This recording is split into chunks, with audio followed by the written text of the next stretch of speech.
Praise the lord. ప్రభుపేట అందరికీ వందనాలు. ఈ దినము ప్రభు మన కొరకు ఏర్పాటు చేసుకున్న వాక్య భాగము హెబ్రీలకు రాసిన పత్రిక 11వ అధ్యాయము 24వ వచనము.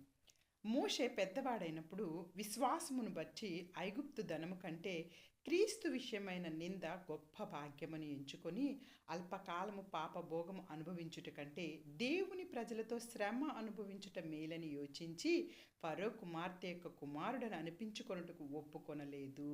ఏలయనగా అతడు ప్రతిఫలముగా కలగబోవు బహుమానమందు దృష్టి ఉంచెను. హల్లెలూయా, హల్లెలూయా. పరిశుద్ధ దేవుడు ఈరోజు ఈ వాక్య భాగం ద్వారా మనతో మాట్లాడడానికి ఇష్టపడుతూ ఉన్నారు. అనేక మంది ఈ దినాల్లో శ్రమలు వచ్చినప్పుడు కృంగిపోతూ ఉంటాము.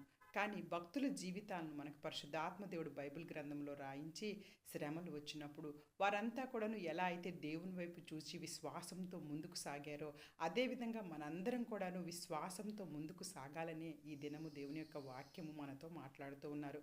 మోషే గారు కూడా చూడండి, ఇదిగో అక్కడ అల్పకాలము పాపభోగములు అనుభవించుట కంటే దేవుని ప్రజలతో శ్రమ అనుభవించుట మేలని యోచించుకొని ఫరో కుమార్తె యొక్క కుమారుడు అనిపించుకోవడానికి ఇష్టపడలేదంట. కానీ చూడండి, తనకు ప్రతిఫలముగా కలగబోవు బహుమానమందు దృష్టి ఉంచెను. వీరంతా కూడాను భక్తులు పరలోకమందు దేవుడు ఇవ్వబోతున్నటువంటి బహుమానమందు దృష్టి ఉంచి విశ్వాసంతో ముందుకు వెళ్ళినటువంటి విశ్వాస వీరులు. హల్లెలూయా, హల్లెలూయా. అపోస్తలుడైనటువంటి పౌలు గారు కూడాను తన పత్రికల్లో అనేక సార్లు ఏ విధమైనటువంటి శ్రమలు వచ్చినప్పటికీ కూడాను ఆ శ్రమల వలన తనకు కలగబోవు బహుమానం ఎందే దృష్టి ఉంచుతున్నాను, గురి వద్దకే నేను పరిగెడుతూ ఉన్నాను అని మనకి తన యొక్క పత్రికలన్నింటిలో కూడా తెలియపరుస్తూ ఉంటారు. చూడండి, ఒక్కసారి మనము పుట్టిన బిడ్డ ఏ తల్లికి అయినప్పటికీ పుట్టిన బిడ్డ పుట్టినట్టుగానే ఉండిపోయాడు అనుకోండి, ఇష్టం ఉంటుందా చెప్పండి? ఆ పుట్టిన బిడ్డ ప్రతి దినము కూడాను ప్రతి నెల కూడాను ఎదుగుతూ ఉంటే చాలా సంతోషంగా ఉంటుంది తల్లిదండ్రులకు. అలాగే దేవుని యొక్క వాక్య విషయంలోను ప్రార్థన విషయంలోను మొట్టమొదటిగా ఒకవేళ నువ్వు ఒక 5 నిమిషాలు ప్రార్థన చేసుకోవడం మొదలు పెట్టుకున్నావేమో, ఇంకా ప్రతి దినము కూడా కొంచెం ఎక్కువ సమయాన్ని దేవునితో గడుపుతూ దేవునిలో ఎదుగుతూ ఉంటే దేవుడు కూడా చాలా సంతోషిస్తారు కదా. దేవుని సంతోష పెట్టడం కంటే మన జీవితాలకు మరి ఇంకేముంటుంది చెప్పండి? ఇక్కడ శ్రమలు అనేకమైన వచ్చినప్పటికీ కూడా భక్తుల జీవితాలు మనం చూసుకోగలిగితే చూడండి, ఇంకను మనకి కనుక 2వ కొరింథీయులకు రాసినటువంటి పత్రిక 4వ అధ్యాయంలో మనం చూసుకోగలిగితే పౌలు గారు తనకు వచ్చినటువంటి శ్రమలను బట్టి ఎప్పుడు కూడాను ఆనందిస్తూనే ఉన్నారంట. 4వ అధ్యాయము 18వ వచనం మనందరం కనుక చూసుకోగలిగితే చూడండి, అక్కడ ఎంత చక్కని విషయాన్ని తెలియపరుస్తూ ఉన్నారు. ఇదిగో, క్షణమాత్రముండు మా చులకన శ్రమ మా కొరకు అంతకంతకు ఎక్కువగా నిత్యమైన మహిమాభారమును కలుగజేయుచున్నది. హల్లెలూయా, హల్లెలూయా. వాళ్ళకు వచ్చినటువంటి ఎన్నో భయంకరమైన శ్రమలు, పౌలు గారికి వచ్చినటువంటి శ్రమలు మామూలు శ్రమలు కాదు. ఆయన అనేక సార్లు రాళ్లతో కొట్టబడ్డారు, అనేక సార్లు సహోదరుల ద్వారా మోసపుచ్చబడ్డారు, శ్రమలలో అలాగే అనేక సార్లు సముద్ర ప్రయాణాల్లో దొంగల చేత ఓడలు పగిలిపోయి ఉన్నాయి. చలికి మంచుకి శ్రమలు అనేకమైన వచ్చినప్పటికీ కూడా పౌలు గారు ఏమంటున్నారో తెలుసా?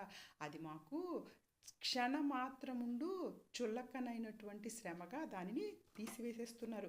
ఇదిగో, అది క్షణమాత్రముండు మా చులకన శ్రమ అంతకంతకు ఎక్కువైన నిత్యమైన మహిమా భారాన్ని, అంటే దేవుని యొక్క మహిమ మనకి ఇవ్వబోతూ ఉన్నారు కదా, ఆ మహిమా భారం ముందు మాకు ఈ శ్రమలన్నీ చాలా చులకనగా చాలా చిన్నవిగా కనిపిస్తూ ఉన్నాయంట. హల్లెలూయా, హల్లెలూయా.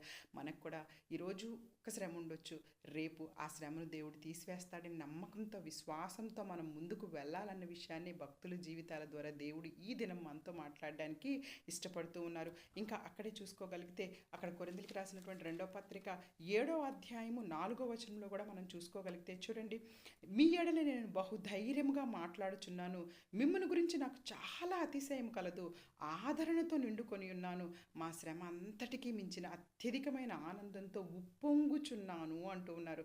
చూడండి, ఎంత అద్భుతము!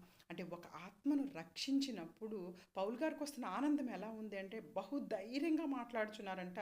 మిమ్మల్ని గురించి నేను చాలా అతిశయపడుతున్నాను. అతిశయపడటం అంటే చాలా గర్వపడుతున్నారంట. ఎందుకు అంటే ఒక ఆత్మను రక్షించడానికి నేను ఎంత శ్రమైనా ఓర్చుకుంటాను, ఆ శ్రమలో నేను ఆదరణతో నిండుకుని అత్యధికమైన ఆనందంతో ఉప్పొంగుచున్నానని తెలియపరుస్తున్నారు.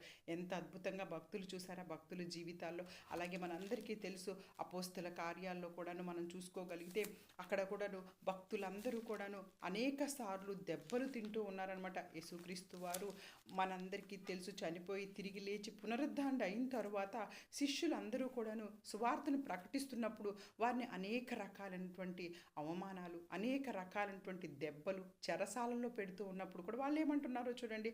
అపోస్తల కార్యాలు 5వ అధ్యాయం 41వ వచనంలో చూడగలిగితే, ఆ నామం కొరకు అవమానం పొందుటకు పాత్రులమని ఎంచబడినందున వారు సంతోషించుచు మహాసభ యొద్దటి నుండి వెళ్ళిపోయి ప్రతిదినము దేవాలయముల్లోనూ ఇంటింటను మానక బోధించుచు యేసే క్రీస్తని ప్రకటించుచుండిరి. హల్లెలూయా.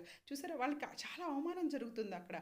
అయినా ఆ అవమానాలన్నిటిని పొందుటకు మేము పాత్రులమే. అంటే మాకు అసలుకి దేవుని యొక్క మాటలు చెప్తూ ఉన్నప్పుడు అలాంటి శ్రమలు వస్తూ ఉంటే ఆ నామం కొరకు ఇలాంటి శ్రమలన్నిటినీ భరించటానికి మాకు చాలా ఇష్టంగా ఉందని సంతోషించుచు కొట్టించుకొని కూడా మహాసభ ఎదుటి నుండి వెళ్ళిపోతూ ఉన్నారంట.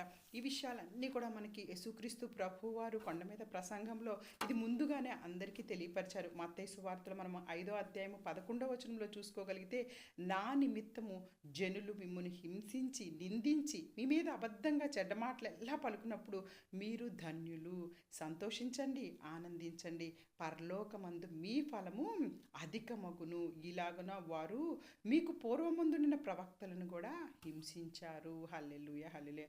చూసారా, నా నిమిత్తం జనులు మిమ్మల్ని నిందించినప్పుడు, హింసించినప్పుడు, మీ మీద అబద్ధంగా చెడ్డ మాటలు అలా పలికినప్పుడు మీరు సంతోషంగా ఉండమంటున్నారు. ఈ దినము మనము నిజముగా దేవుని యొక్క సువార్తను ప్రకటిస్తూ, నిజమైన సత్యమైన వాక్యాన్ని ప్రకటిస్తూ, ఆత్మల రక్షణ కొరకు మనం పాటుపడుతూ ఉన్నప్పుడు నీ మీద చెడ్డ మాటలు పలికినా, నిందలు వేసినా ఏమి భయపడకండి అని యేసుక్రీస్తు ప్రభువారే స్వయంగా మనతో మాట్లాడుతూ ఉన్నారు. మీరు సంతోషించండి, మీరు ధన్యులు, ఎందుకంటే పరలోకమందు మీకు మీ ఫలం అధికమవుతుంది. ఇలాగ వారు మీకు పూర్వముందున్న ప్రవక్తలను కూడా హింసించారు. పాతకాలంలో ఎప్పటి నుంచో కూడా ఇది జరుగుతూనే ఉంది. కానీ మీకు నేను పరలోకమందు ఫలాన్ని ఇస్తున్నాను. ఆ నిత్యమైన మహిమ కొరకు ఈ లోకంలో ఎన్ని శ్రమలైనప్పటికీ కూడా స్వార్థను ప్రకటించే పనిలో మనం అందరము భరించితే మంచిది అన్న విషయాన్ని పరిశుద్ధాత్మ దేవుడు మరొకసారి భక్తుల జీవితాల ద్వారా మనకు జ్ఞాపకము చేస్తూ ఉన్నారు. అందుకే హెబ్రీలకు రాసిన పత్రిక 12వ అధ్యాయం 2వ వచనంలో కూడా మనం చూసుకోగలిగితే అక్కడ చూడండి, యేసుక్రీస్తు ప్రభువారు కూడా ఈ లోకంలో ఉన్నప్పుడు ఆయన కూడాను చూడండి ఎన్నో విషయాలను ఆయన తన ఎదుట ఉంచబడిన ఆనందము కొరకై చూడండి అవమానాన్ని నిర్లక్ష్యపెట్టి సిలువను సహించి దేవుని సింహాసనం యొక్క కుడి పార్శ్వమున ఆసీనుడై ఉన్నాడు. హల్లెలూయా, హల్లెలూయా. యేసుక్రీస్తు ప్రభువారు కూడా ఈ లోకంలో ఉన్నప్పుడు తన ఎదుట ఉంచబడినటువంటి ఆ యొక్క అవమానాన్ని సహించారు, అవమానాన్ని నిర్లక్ష్య పెట్టారు, సిలువను సహించారు, దేవుని సింహాసనం యొక్క కుడి పార్శ్వమున ఆసీనుడయ్యాడు. సిలువ శ్రమలు మామూలు శ్రమలు కాదు కదా అండి. సిలువ శ్రమలు భయంకరమైనటువంటి శ్రమలు. అంత పెద్ద శ్రమలైతే ఈ దినం మనం ఏం మోయటం లేదు. యేసుక్రీస్తు ప్రభువారికి వచ్చినటువంటి శ్రమలు ఆయనను అనేక మంది దూషించారు, అవమానించారు, సిలువకు వేశారు, అలాగే ఆయన మీద ఉమ్మి వేశారు. ఆయన ఉన్న దినాలన్నింటిలో కూడాను ప్రతి ఒక్కరూ ఆయనను శోధించటమే కానీ ప్రతి క్షణము కూడాను ఆయనను ఇబ్బంది పెట్టిన వారే.